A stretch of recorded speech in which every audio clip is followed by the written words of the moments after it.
Good evening. Thanks for tuning in. I'm Gadi Schwartz coming to you from Los Angeles. And here are the stories we're watching tonight. An absolutely horrific mass shooting at a mall near Dallas leaves 8 innocent people dead. Seeing my son walk out of a store with dead bodies walking to a crime scene is a parent's worst nightmare. And I hope at some point we fix that problem. And a driver plowed into a crowd of migrants at the Texas border, killing 8 people and badly hurting nearly a dozen more. Just a terrible situation to witness such a tragic loss of so many lives. There is a black sperm donor shortage here in the United States, and it is forcing a lot of families to make some very tough choices. It definitely hurt my feelings that there was a lack of African-American donors. I didn't care if she came out purple. I just wanted to be a mom.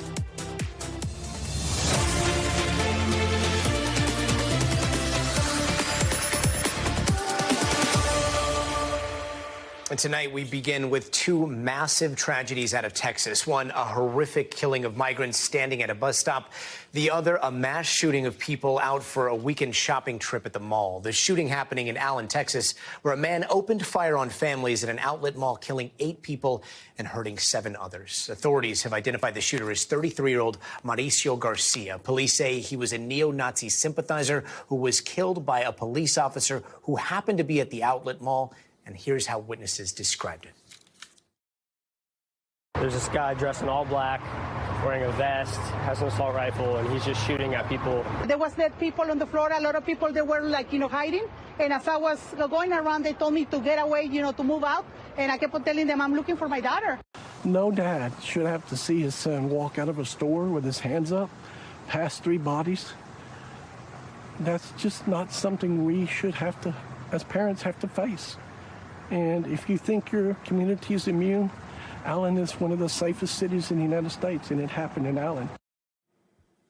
And the Texas Department of Public Safety just released the names of the 8 victims, among them a 20-year-old security guard, a 27-year-old engineer from India, 2 little sisters, a 2nd grader and a 4th grader, and their mother is still in critical condition, and a 3-year-old boy and his parents. The only surviving member of that family was a 6-year-old little boy. NBC News correspondent Stephen Romo joins us now. So horrific. What else do we know about the shooter here? Yeah, Gadi, we've learned quite a bit today about those victims, which of course we want to focus on, but there are a lot of questions about this shooter and why he chose to do this. We do know that shooter was armed with an AR-15 style assault rifle and a handgun. More weapons were actually found in his car when authorities were able to go search that as well. And we also have to talk about his online presence. There have been posts that have surfaced on a Russian social media platform that belong to this suspect with just such disturbing things. We can't even fully describe what they say. Vile things about women, about Jewish people, about people of color, also things that sympathize with neo-Nazis and white supremacist ideologies, just more disturbing things. He also talked about previous mass shootings, recent mass shootings, and referred to kill counts, seeming to treat the idea as though it's something of a video game. And there's more to come on this investigation as it is just beginning right now, Gadi.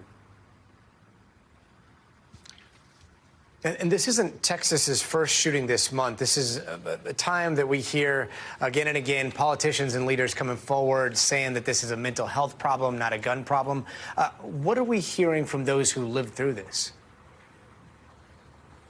Yeah, outrage, Gadi. Outrage that this is continuing to happen and that it's a fear that they just have to live with now. Also, some defeat, not only from people who had to live through this, but people who've lived through shootings like the Uvalde shooting that happened also here in the state of Texas, that something like that could happen but affect no actual change. And as you mentioned, some politicians, including Governor Greg Abbott, did put the spotlight on mental health, but whenever he was asked about guns, instead said that other states, blue states like California with stricter gun laws, also have mass shootings. Here's what some of the people who did live through this had to say about that. This could happen anywhere in the United States. It could happen to you. It could happen to you.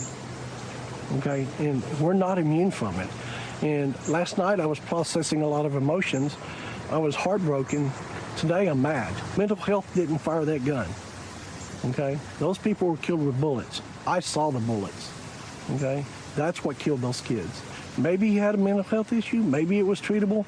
But if that gun wasn't on the streets, chances are he might not would have had access to it.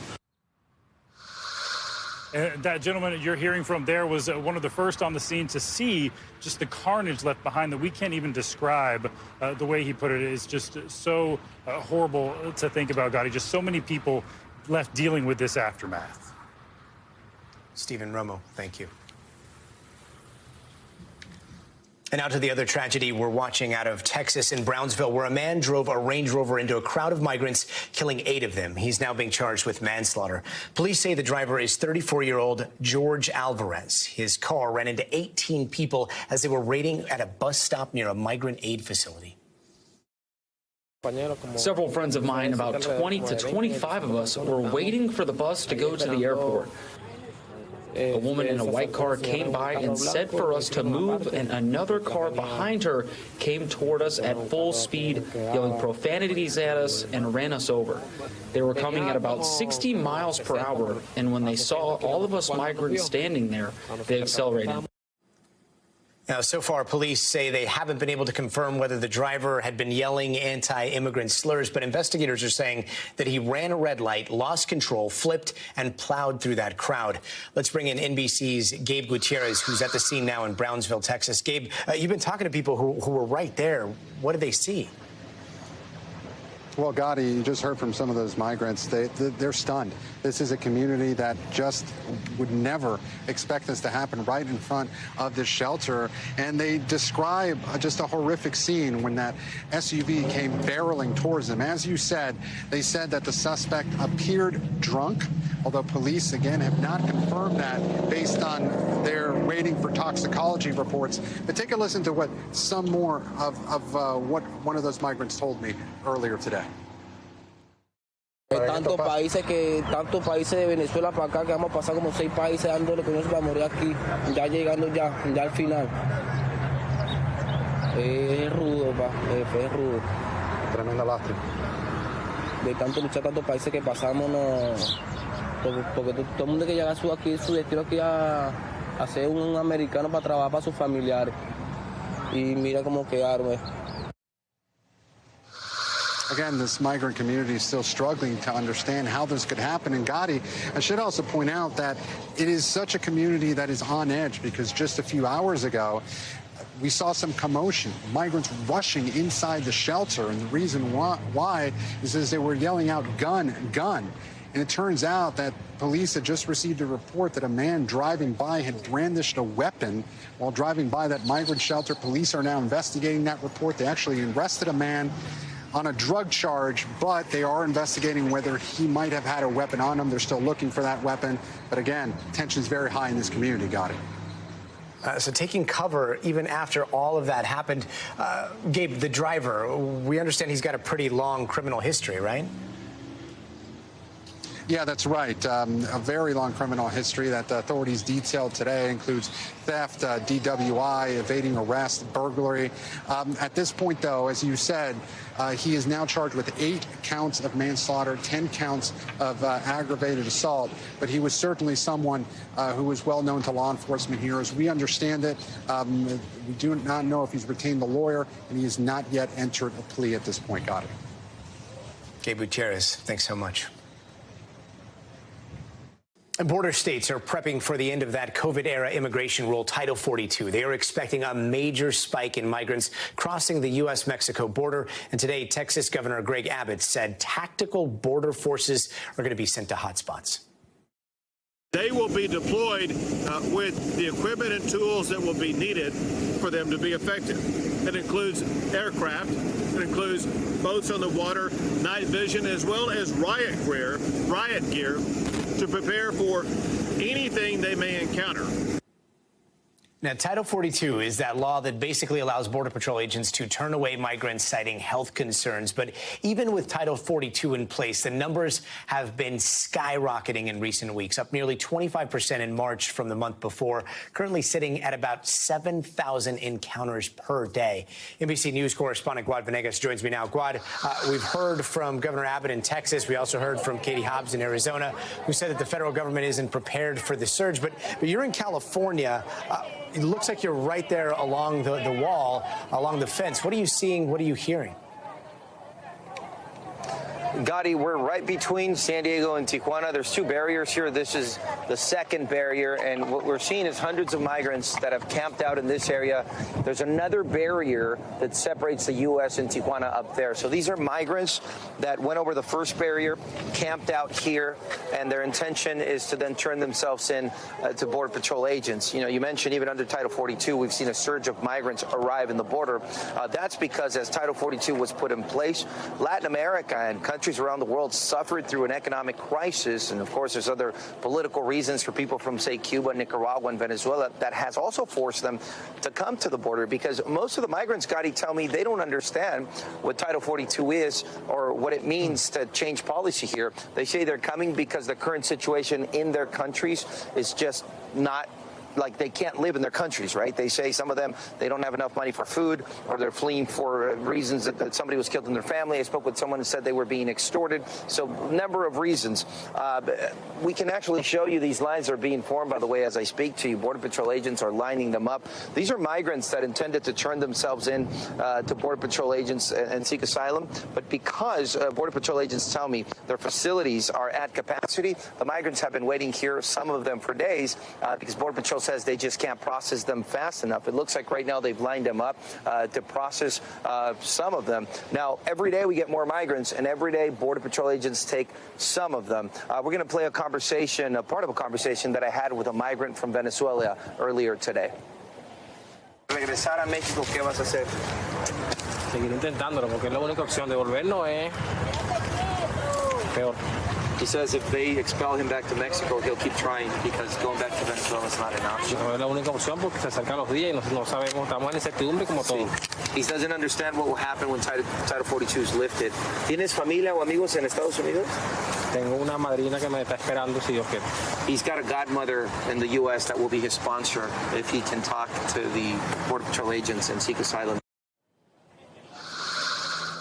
So, Gadi, a lot of factors to take into consideration. You've got reasons for which migrants have decided to make their way to the U.S.-Mexico border. And at the same time, you've got policy changes happening in the U.S. But, you know, and I insist when I have these conversations, that the migrants have always told us they don't understand the policies, and the reasons for them coming here are completely separate from whether Title 42 is in place or isn't in place. Now, I should say that U.S. officials and Mexican officials have also told me that smugglers will usually twist information in their own benefit to convince more migrants to come to the border. And a lot of the migrants have admitted that they paid someone, whether it is to come to this border here in Tijuana, San Diego, or to even just get over that first fence and come here. So there's a lot of moving parts to this situation. What we are seeing, as you mentioned, is a surge all along the border. This is one of the camps that we've seen here between San Diego and Tijuana. We're told there's another camp about the same size, about 1.5 miles in that direction west towards the ocean. And today, we're also getting information that a smaller camp is growing on the Mexican side, right next to the port of entry. That's here in the San Diego sector. We've seen the migrants also arrive in different parts of Texas, Gadi.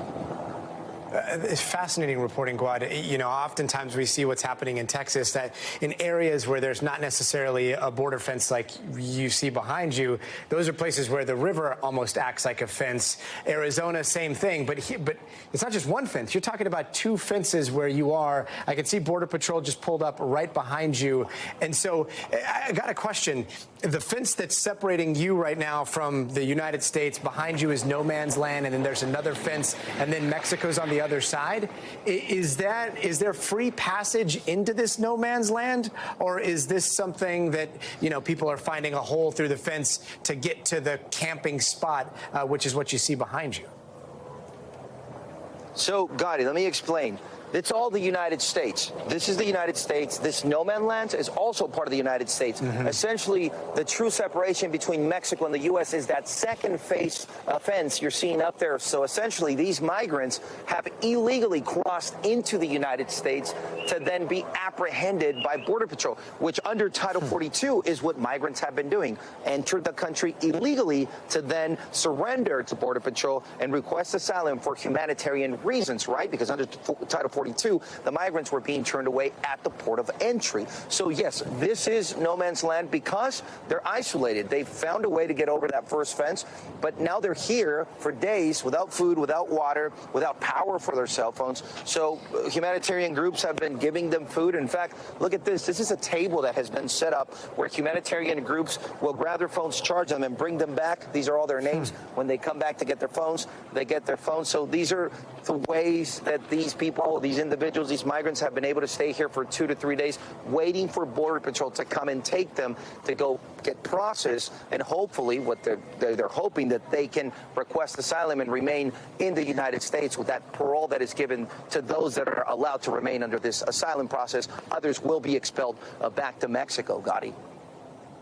Gadi, fascinating reporting. Thanks so much for walking us through it, brother. And still ahead this hour, every day it seems like we either tell you how AI is kind of freaking us out or how it's about to make the world a better place. Well, today we're going to talk about AI and the future fight against cancer. Meanwhile, in New York, we still don't know whether the man who put another man in a deadly chokehold is going to face charges, with protests there now going into their second week. That's next.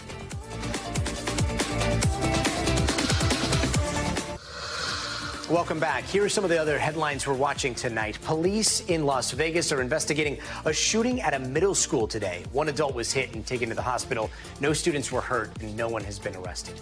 And closing arguments wrapped up today for the Donald Trump civil rape case. The end of the trial comes after the former president decided he would not testify. Now, he's accused of attacking E. Jean Carroll in a department store in the 90s and then calling her a liar when she went public. He and his team deny any attack ever happened. And a teenage girl was shot and killed, and 5 others were hurt at a mass shooting at a party in Chico, California this weekend. Police arrested one person at the scene who was involved in an assault at another party that same night, but they are still searching for the gunman. In Hawaii, a community is having to drink from bottled water after forever chemicals were found in their drinking supply. The PFAS contamination dates back to October, when Hawaii's Department of Health detected the chemicals in one of 2 wells that serve an affordable housing development on Oahu. People who live there are even being told to use bottled water for brushing their teeth. And he got the job. A homeless man who stopped a baby stroller from rolling into a busy street has been hired as a dishwasher at Applebee's. Now, Ron Nessman had just finished interviewing for that job when he very likely saved that baby's life. Congratulations, Ron. And let's head now to New York, where we are following the latest after the death of 30-year-old Jordan Neely. He was a street performer who died after being placed in a chokehold on the subway.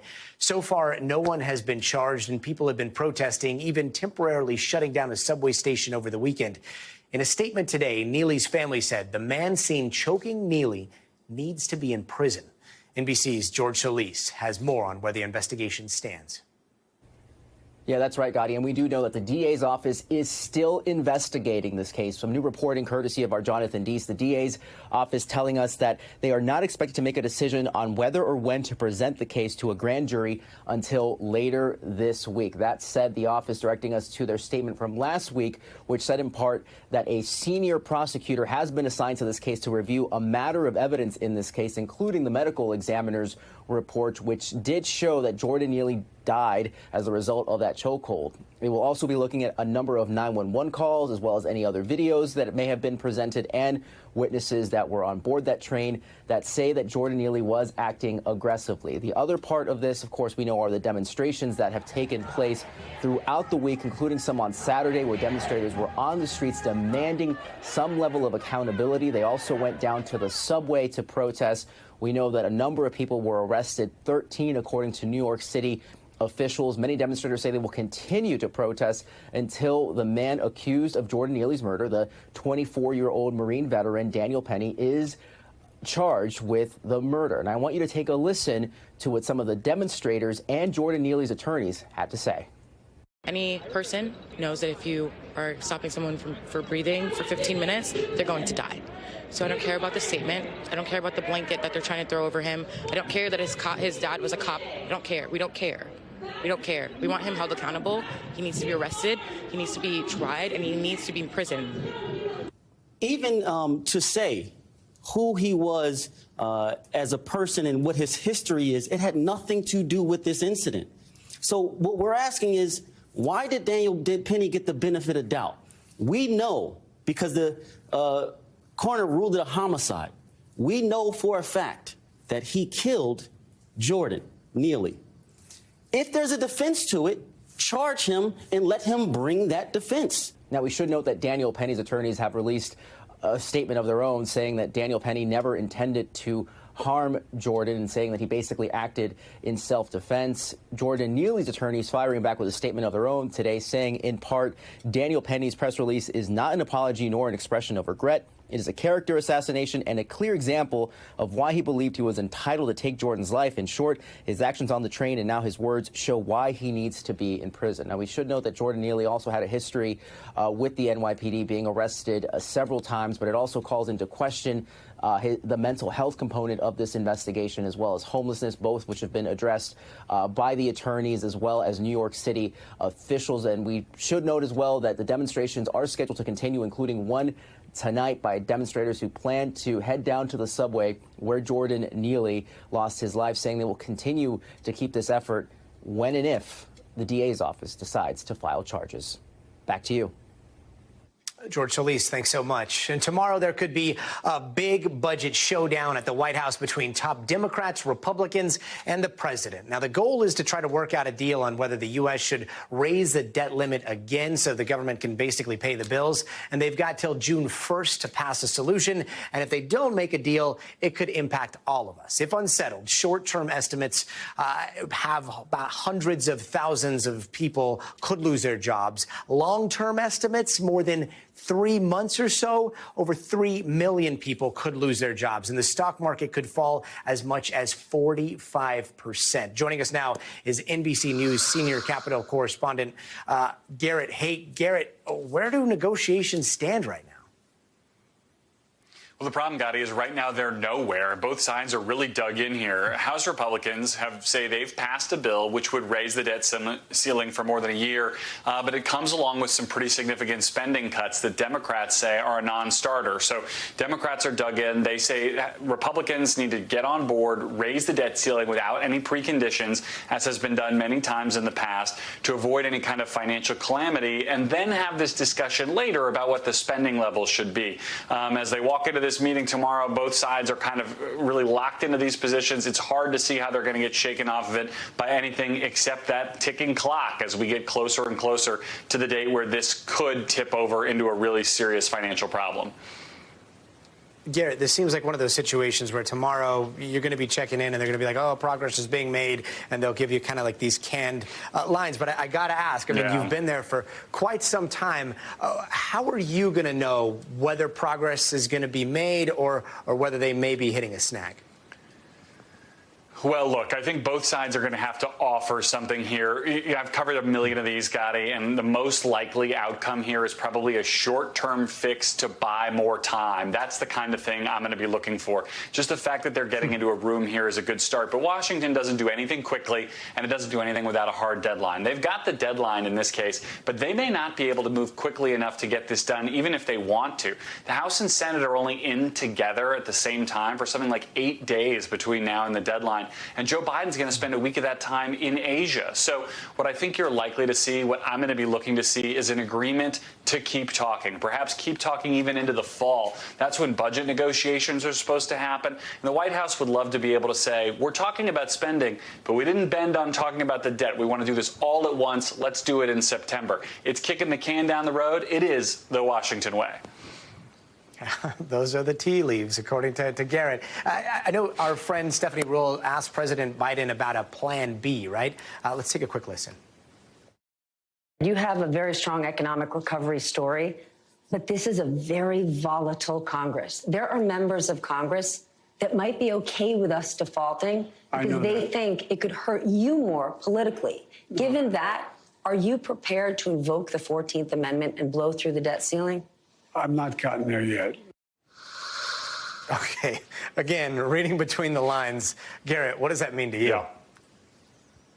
Okay, what this means, the 14th Amendment was put in place after the Civil War. It basically says that the federal government's debts won't be questioned. It was sort of locked in as law to say federal government's going to pay our debts all the time, and by the way, we're not going to pay them for the Confederacy. I mean, it's a 200-year-old part of a constitutional amendment. It's never been tested before, but it's always been a theoretical option for a president to say, I'm not going to do this debt ceiling stuff. The 14th Amendment says I got to pay the bills. I'm going to pay the bills. That option, and the one that you'll start to hear as we get closer, Gadi, if there's no plan, people will start talking about minting the coin. The idea that the Treasury could just mint a coin and say, all right, it's worth $1 trillion. Look, we've got more money. These are the kinds of ideas that always get floated the closer we get to the deadline. But as the president went on to say, and as the White House has made clear to say repeatedly today, they think the solution to this, the only real solution, is Congress and the White House coming to a deal to just pass a law to lift the debt ceiling, as they've done 60 or so times before in the past. $1 trillion coin gives a whole new meaning to the term chump change. Garrett Hake, thanks so much, man. Good point. You bet. And coming up. Paramount Global right now is considering offers from Byron Allen and Tyler Perry to purchase BET. That's how bad it is out there. These companies are so broke, they're giving BET back to black people. Which, by the way, is not what we meant when we said black people wanted reparations. We meant cash. You can give it to us in the Harriet Tubman 20s. Yeah, sometimes people talk about reparations almost like they're a punchline, but a panel in California just approved something that could mean billions of dollars in actual cash for black Californians. But first, you got to see this. And a warning, it is going to enrage a lot of people. Video caught a TSA handler appearing to aggressively pull a dog on a leash at Detroit Metro Airport. Again and again, you see that TSA says the employee was removed from his handling duties as they investigate. Now, the agency also said that they took the dog to be evaluated by a vet. Hope that little guy is all right. We'll be right back.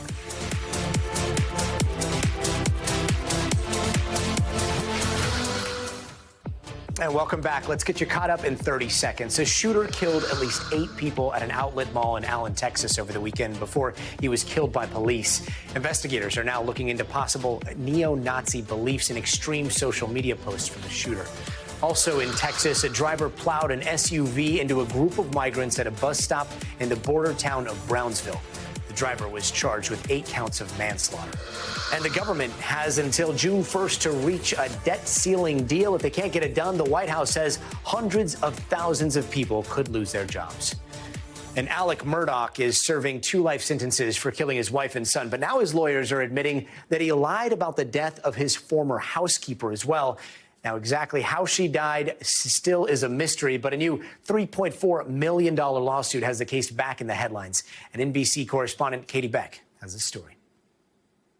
Another legal battle heating up as attorneys for Alec Murdaugh's former housekeeper say they plan to release new audio recordings and new documents tied to her case. This as an insurance company fights to recover the $3.8 million awarded in that settlement. And Alec Murdaugh from prison saying he lied again about another mysterious death. Alec Murdaugh is changing his story once again, this time from a prison cell, after admitting during his trial to lying about his alibi the night his wife and son were killed. I did lie to them. Murdaugh is now confessing to even more lies, this time surrounding the mysterious death of the family's longtime housekeeper, Gloria Satterfield. She died at the Murdaugh home after allegedly suffering a fall in 2018. The disgraced lawyer originally told his insurance company that the family's dogs caused her to trip and fall. He later collected millions in settlement money intended for Satterfield's sons, who say they never saw any of it. Did you ever get 1 cent from Alec Murdaugh when he was still, before all of this happened? No. Back in 2021, Satterfield's son Tony told Craig Alec Murdaugh promised he would help him and his brother get an insurance settlement for the accident. Did you believe him? Yeah, of course. Why wouldn't I? He said, I want to make sure the boys are taken care of because he loved Gloria that much. Now, a legal storm is brewing over Murdaugh's latest confession.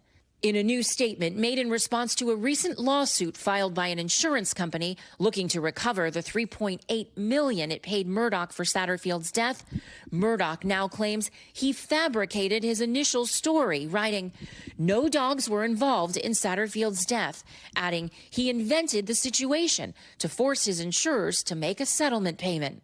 Murdaugh also says the Satterfield family did actually receive the fraudulent funds. Lawyers for the Satterfields family deny they got money from the insurance company, saying the new claims lack credibility, much like Alec Murdaugh. The question is Alex to be believed? Alex, at this point in time, will say anything to try to preserve his own skin. Police have reopened the investigation into Satterfield's death. We reached out to Murdaugh's attorney, who had no comment about the lawsuit or why Alec Murdaugh is once again changing his story from behind bars. Alec Murdaugh is currently serving 2 life sentences for murdering his wife and son, but still faces nearly 100 different charges, anything ranging from money laundering to stealing money from his clients. His attorneys have filed a motion to appeal and say they plan to do so in coming months. Back to you. Katie Beck, thank you. Now, the only person to survive that Northern California stabbing spree is describing the moment she came face to face with the accused killer. And she shared her story with our NBC partners in Sacramento from her hospital bed. I'm grateful that I'm alive and that I wasn't killed. Kimberly Guillory is safe now, sharing her story of survival from her hospital bed. I was so scared when he started punching me. I thought that's what he was doing, was punching me. I didn't realize he was stabbing me until afterwards. Everything kind of went black from there. I had been losing so much blood at that point and my dog, I was trying to keep my baby from getting hurt. I didn't want him to hurt my dog. In the days leading up to her attack, Guillory and her friends in the Davis homeless community were living in fear with 2 unsolved murders. They set up their tents close together at 2nd and L Streets, away from the parks where the first 2 killings happened. That's what we thought. We would be safe if we were all together. Then a man with a knife slashed open the 64-year-old grandmother's tent, letting her get a good look at him. Tell me about seeing his face. Tell me about seeing this person who is trying to kill you. Well, it's funny because it was like there was light on him for some reason. I don't know where the light came from, but I could see his face and his hair clearly. You were instrumental in getting him off the street. Yes, I'm glad that they got him fast. I was praying for that nobody else will have to go through this. Although she's grateful to be alive, Guillory thinks of the 2 men who didn't survive. Me and the other 2 victims never did anything to him. There was no reason for him to come after people that he didn't even know. I just hope I hope that he never gets out of prison. In Sacramento, Michelle Bandur, KCRA 3 News. Oh, what a hero, praying for her recovery. And reparations for Black Californians just got one step closer to becoming a reality. Quick flashback to 2020. After the murder of George Floyd, California's Governor Gavin Newsom established the California Reparations Task Force. It was designed to study the legacy of slavery and how the state could provide compensation to descendants of the enslaved. And it was the first of its kind in the nation. Well, over the weekend, the 9-member task force approved a plan that could mean cash payments might be on the horizon. NBC's Dana Griffin has more. I did too. 62-year-old Denise Green has lived in Southern California her entire life. This is my grandmother right here. She knows her ancestors came from Mississippi, but much of her family history was unknown. That is until her niece started doing research.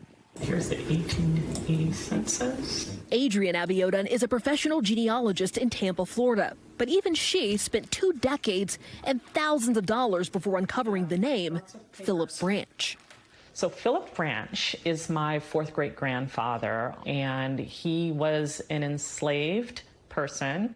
What was your reaction when Adrienne told you that your family is direct descendants of an enslaved person named Philip Branch? I thought that was awesome. It was just, a little overwhelming. The vital lineage information could be valuable in California as it debates what is owed to descendants of the enslaved. Camila Moore is chair of the California Reparations Task Force, the first in the nation's statewide effort to address systemic racism against African Americans caused by the enduring legacy of slavery. Could it be something as simple as you take a cheek swab, you submit your DNA, and they go, oh, you're a descendant of an enslaved person, here's your check? I mean, it could be. Again, this is all still a work in progress. The task force wants eligibility to be lineage-based versus race-based. That has sparked debate. The paper trail is not always proven to be correct. For people who have to prove their lineage, it can be difficult, costly, and time-consuming, especially since many slaves weren't identified by name but property codes up until the 1870 census. People think that, oh, I'm going to sit down and do my family research this weekend and get my application for reparations ready. That's not going to happen. Over the weekend, the task force approved reparations that could be worth up to $1.2 million for eligible applicants. Citywide reparations efforts are also underway in Boston, St. Louis, and San Francisco. Some may not support the idea because it could cost taxpayer dollars. Denise doesn't know if she'll ever get reparations, but she supports the Golden State's effort. I'm excited for people who, will need it and can use it, but the sad part is we're getting it at the expense of what our ancestors went through. Dana Griffin, NBC News, Los Angeles. Dana, thank you. Now, everyone's got a vision of what they want their families to look like, but some people are running into a problem. Because of a nationwide shortage of black sperm, many families can't find donors that represent their racial identity. We took a closer look at the problem, and Zincle Isamoah spoke to one person working towards a solution. Did you always know you would want to have a kid? Yes, absolutely. From a very young age, I knew that I wanted to be a mom. What Reese Brooks didn't know is that at 24 years old, she would need a sperm donor. What were you looking for when it came to finding a donor? I wanted him to be college educated, a certain height as well. At first, it was trying to find a donor that was African American. In the United States, there's a black sperm donor shortage. A recent study looking at 20 sperm banks in the country, finding that of over 1,600 donors, just 53 were African American. That's only 3.2%. The lack of representative donors leading some, like Brooks, to less regulated tactics of conception, searching for donors through online groups or reaching out to friends. Did you have any concerns about using online groups when they don't have the same regulations? Absolutely. You can run into a lot of, legal issues down the road. Finding a black donor using U.S. cryobanks is a struggle Angela Stepanczyk also knows well. We were really looking for a donor who would reflect our culture. We searched. We were not able to find a black donor that matched our DNA needs. So we ended up using a donor from Venezuela. The experience motivated the 40-year-old to create her own organization, the Reproductive Village Cryobank, specifically for families seeking black donors. So how did you take that experience and turn it into this new initiative? I thought I could either help more black donors come to these legacy white sperm banks, or we could do our own thing, and we can create a welcoming community for black men and black families to come and expand and sustain their families. Experts like doctors Cassie Hobbs and Alexis Gadsden say several obstacles have created this shortage. Are the sperm banks in locations where patients can easily access them? I think we must mention the fact that there's this historical distrust in minority populations, in particular in the African American population, of the medical system in general. One of the requirements is to have, generations and generations of kind of family history. And if you have the sickle cell trait, which, 1 in 10 to 1 in 13 individuals has, you're automatically disqualified. Sperm donation in the United States is also extremely selective, with height and education requirements and extensive health and psych evaluations. Another major disqualifier, men who have sex with men cannot donate, following a controversial FDA ban in place since 2005. In a statement to NBC, the FDA said, in part, despite the high level of accuracy and sensitivity of today's donor screening test for communicable diseases, FDA still believes the testing alone is not sufficient to prevent the introduction, transmission, and spread of communicable diseases and protect recipients. Adding that while it's rare, it's still possible to test negative for HIV and be infected. Doctors Hobbs and Gadsden say cryobanks need to do more to recruit black donors and serve black families. Partnering with community organizations and really being clear about what happens after they donate is going to be one of the big moves that we need to make to increase participation in minority communities. We reached out to major cryobanks around the country. California Cryobank, the only respondent, telling us that 5% of its active donor base identifies as Black and that more Black donors are in the pipeline. The group saying it's conducting research and outreach among diverse populations and that it's allowing for sickle cell carriers to qualify through a disclosure process. Still, even if a family does overcome the challenges of finding a Black sperm donor, not every insemination attempt is viable. Reese Brooks did find her Black sperm donor, but it came at a cost. I guess I didn't realize how expensive it was. I did 3 IUI tries with that person, and unfortunately I did not conceive. Brooks says at around $1,200 per vial, she eventually sought a new donor, but during her next try, she didn't find a Black donor match. So how did it feel realizing you weren't going to get that Black sperm donor? I think it was more important that I, at the end of the day, was a mom. So it definitely hurt my feelings that there was a lack of African-American donors. I didn't care if she came out purple. I just wanted to be a mom. Zincle Isamoah, thanks so much for that report. Still to come, with a busy summer of air travel around the corner, how would you like to hear about new rules that could pay you for any flight delays? And pancreatic cancer can be detected and treated earlier than ever before with the help of AI. We're going to explain how right after the break. Let's go around the world in 80 seconds. At least 22 people have died after a double-decker tourist boat sank in southern India. Officials say the converted fishing boat was overcrowded, and local reports say 11 of the victims were family, but officials haven't confirmed that yet. Search and rescue was called off today after the last missing passenger was found alive, an 8-year-old boy. And the Arab League has voted on Sunday to reinstate Syria's membership after a close to 12-year suspension. The Arab League suspended Syria during the country's 2011 uprising amid the Arab Spring. Assad's government cracked down on protests that sparked a civil war that killed hundreds of thousands of Syrians. And today in the capital of Serbia, thousands protested after 2 mass shootings last week. Demonstrators are calling for the government officials to resign and for state-controlled media to stop promoting violence. This comes after back-to-back school shootings last week that killed 17 and hurt 21, many of them children. And summer is right around the corner, and just as Americans are getting ready for the sunny travel season, President Biden has unveiled a plan today that basically forces the airlines to pay passengers cash when flights are significantly delayed or canceled. That sounds pretty great, right? But now a lot of people are asking, wait, is this just going to hike up tickets even more? NBC's Tom Costello has the story. The White House plan calls for compensating passengers with cash, meal, and hotel vouchers when delays or cancellations are the airline's fault, not weather-related, including mechanical issues, crew scheduling, or shortages, computer failures. American air travelers deserve better. Your time matters.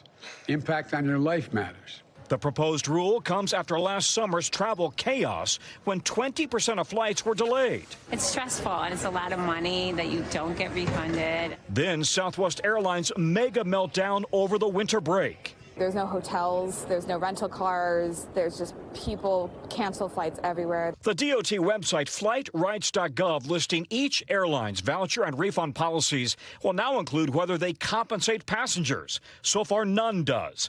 But a shortage of 3,000 air traffic controllers also contributes to delays. The FAA is causing delays and cancellations. Shouldn't they be compensating passengers as well?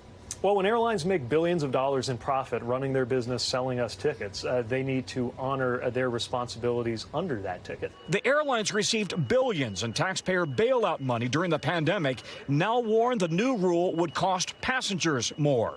Airfares are going to rise, plain and simple.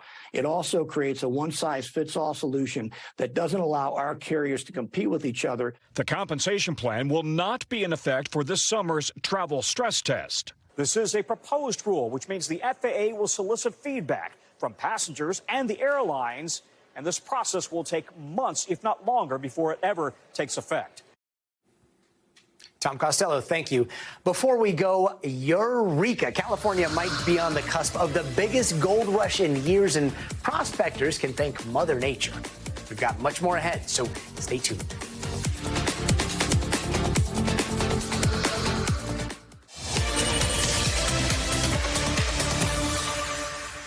And there are some places where AI is already proving to be a game changer, and cancer could be one of them.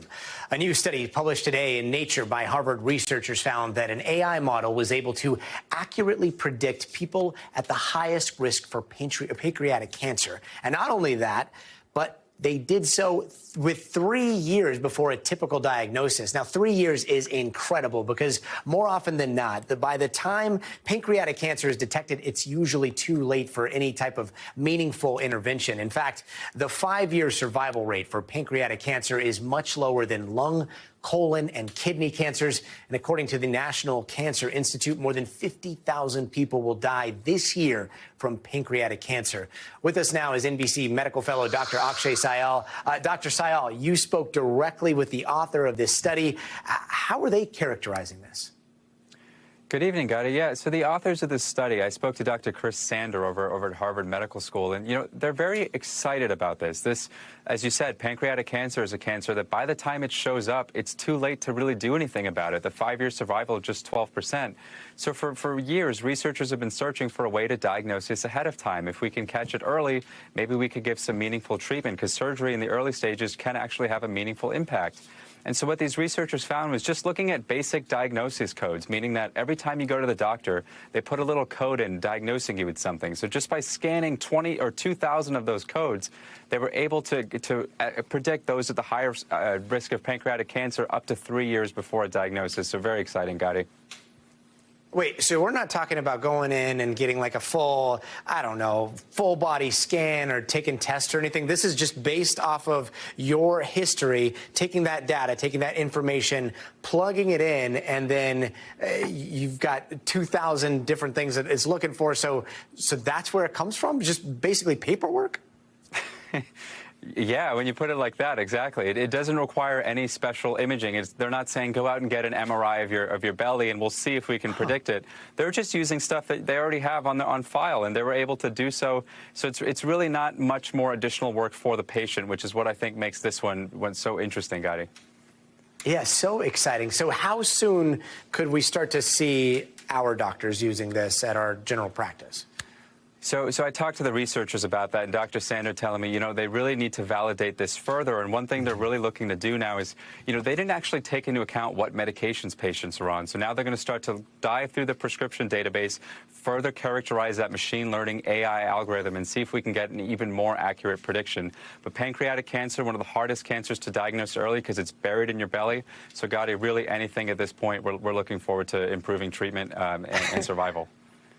Dr. Syal, I have no idea how you do this. Like, journalists are like, let's go. And then doctors are like, wait, we've got to validate, you know, science first. And you somehow bridge both of those gaps. The question on my mind is, pancreatic cancer is what we're talking about here. But in the future, does this translate over to other cancers as well?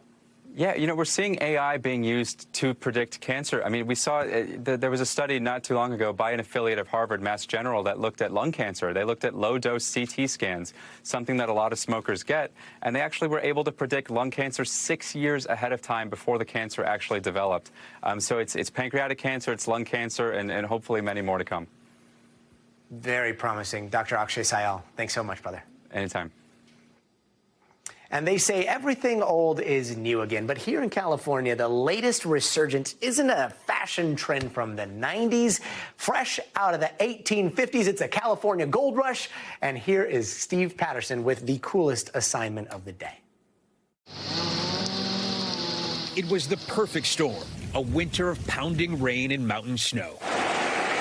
Moving earth and uncovering new riches long buried. Today in California, it's a new gold rush. This year's a great year because the water has just moved so much new material. Easy gold, I call it. Yeah. Easy gold year. We met this collection of hardcore hobbyists at the heart of the original gold rush, Placerville Hardware, in business since 1852. So you've got every different kind of pan you could think of. The guys geared up. Let's go find some gold. To hit a few hidden hotspots where raging runoff might unearth pay dirt. But as we quickly learned, there's no easy money. How long were you spending there? all day if we can. It can be hours of backbreaking manual labor, deadlifting boulders in ice-cold streams, just for a shot at that golden ticket. But these guys are pros. This is gold that came right out of that spot Albert's down there working. All this is gold just now. That's gold. After a little more digging and a few more finds, it was time to move on. How much do you think we got? I don't know, probably enough for dinner, maybe. Gas. I tried my hand on dry land. Huh? This is the spot. We're digging here. Turns out I miscalculated, but the pros struck again. Oh, there it is. Yeah. Experts say you'd be hard-pressed trying to get rich from striking gold. What's the one piece of advice that you tell people when searching for gold? Don't give up until you find a piece of gold. And even if you don't strike it rich, sometimes the real treasure is in the hunt. You got the gold fever. Yeehaw! Steve Patterson, NBC News, Gold Country, California. He's got the gold fever. Now he needs that snorkel. Good to know if this whole news thing doesn't pan out for Steve Patterson. He's got some options. That does it for us tonight. I'm Gadi Schwartz. We'll see you tomorrow. But until then, stay tuned now. Thanks for watching our YouTube channel. Follow today's top stories and breaking news by downloading the NBC News app.